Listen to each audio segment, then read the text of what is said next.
ఈ వీడియో ఒకటి ట్రేడర్స్కి ఎవరైతే పొద్దున కొంటారో సాయంకాలం అమ్మేస్తారో, లేకపోతే 2 రోజుల్లో అమ్మేస్తారు, లేకపోతే తక్కువ సమయంలో అమ్మేస్తారు.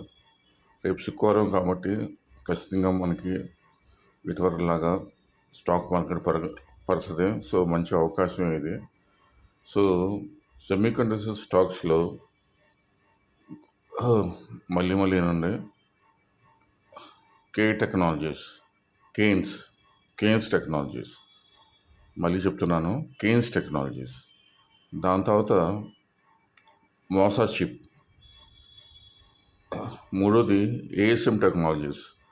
కానీ ఈ మూడిట్లో ఎక్కువ స్టాండర్డ్ అయ్యేది కేన్స్ టెక్నాలజీస్.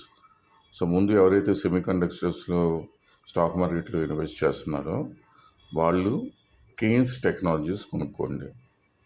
అది ఈ వీడియో కేవలం ఒకటి ట్రేడర్స్కి, లాంగ్ టర్మ్ ఇన్వెస్టర్స్ కాదు ఇది. మళ్ళీ చెప్తున్నాను, లాంగ్ టర్మ్ ఇన్వెస్టర్స్ కాదు. సరే, ఆటో సెక్టర్స్ రంగంలో వచ్చేప్పటికి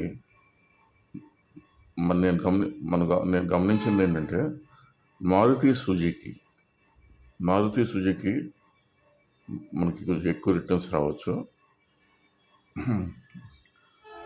అలాగే డిఫెన్స్ స్టాక్స్లో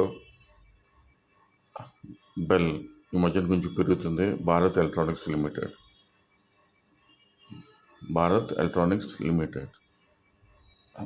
సో ఈ వచ్చే వారానికి దీని మీద దృష్టి పెట్టండి. ఇది ఒకటి కేవలం ట్రేడర్స్కి, ఎవరైతే తక్కువ సమయంలో స్టాక్స్ కొంటారో అమ్ముతూ ఉంటారు. Thank you.